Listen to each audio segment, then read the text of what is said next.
The Panthers are going to the A to take on the Atlanta Falcons. The last time these two teams met, this game wasn't even close. The Carolina Panthers, not only did they dominate the Falcons, but they held them to a donut on the scoreboard. And you don't really see teams get held to 0 points that often in the NFL. And what's even stranger about that game is the Falcons outgained the Panthers. If you look at the box score, you probably would be really confused judging how that game played out with the fact that the Falcons outgained the Panthers in total yards, 332 to 224. They ran 11 more plays, but the difference in that game were the turnovers. Michael Penix, who normally does a pretty good job of limiting mistakes, he had two big turnovers in that game, which pretty much flipped the game in Carolina's favor.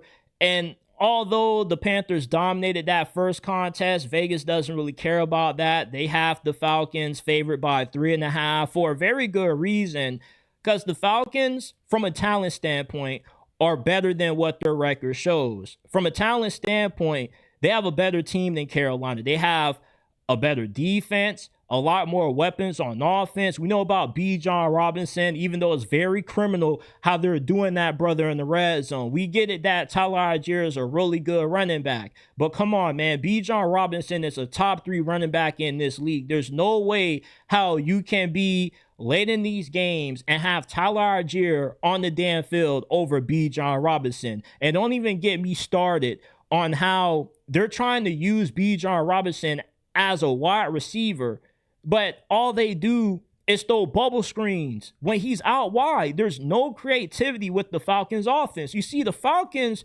don't have the record that they have due to lack of talent. They have the record that they have because of poor coaching.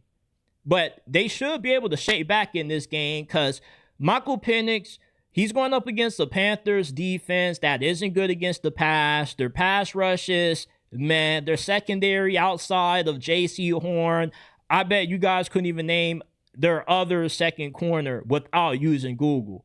So with how well Drake London has been playing, along with Kyle Pitts, who finally is playing up to his full potential, I expect for Michael Penix to have a bounce back game. For some reason, the Carolina Panthers, every time they play the Atlanta Falcons, Bryce Young always plays his best football. This season, the Panthers have been winning in spite of Bryce Young because they have that monster running back named Rico Dowdle. And all the Falcons have to do is sell out against the run, which is easier said than done because they gave up 200 yards and a hat trick to Jonathan Taylor last week. The Panthers are 8th in the NFL in rushing yards per game, but if you're the Atlanta Falcons, with how good your pass rush is, Jalen Walker, James Pierce, Billy Bowman has been a stud, along with Xavier Watts. We know what Jesse Bates is capable of at safety. Look, Jeff Alberg, all he has to do is tell those boys, hey, man, we don't respect Bryce Young. If we're going to lose this game, Bryce Young is going to have to be the dude to deliver that L to us, because we're not going to allow the Panthers to do what they do best and run the ball like how they have been able to with a lot of success this season. If you can slow down Carolina's run game and you force Bryce Young to beat you, it favors the Atlanta Falcons, which is why the Atlanta Falcons are probably the favorite in this game. The key to deciding who wins this game is going to be the turnover battle. The Falcons are 8th in turnover margin. The Carolina Panthers are 25th in that department. Their defense doesn't force a lot of takeaways. And offensively, when you put the ball in Bryce Young's hands and you ask him to win you a game, more times than not, he's not really able to come through if you have a somewhat serviceable defense, which the Falcons, in my opinion, have a top 10 defense in the league right now.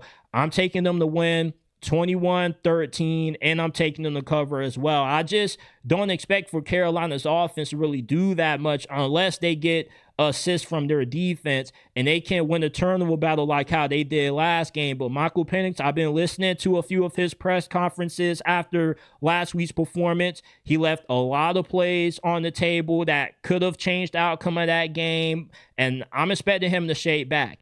And I still would take Michael Penix over Bryce Young. He has been the better of the two quarterbacks this year. And when he's playing good football, the Atlanta Falcons are a pretty tough team to beat considering the talent advantage that they have over Carolina, give me the Falcons to win.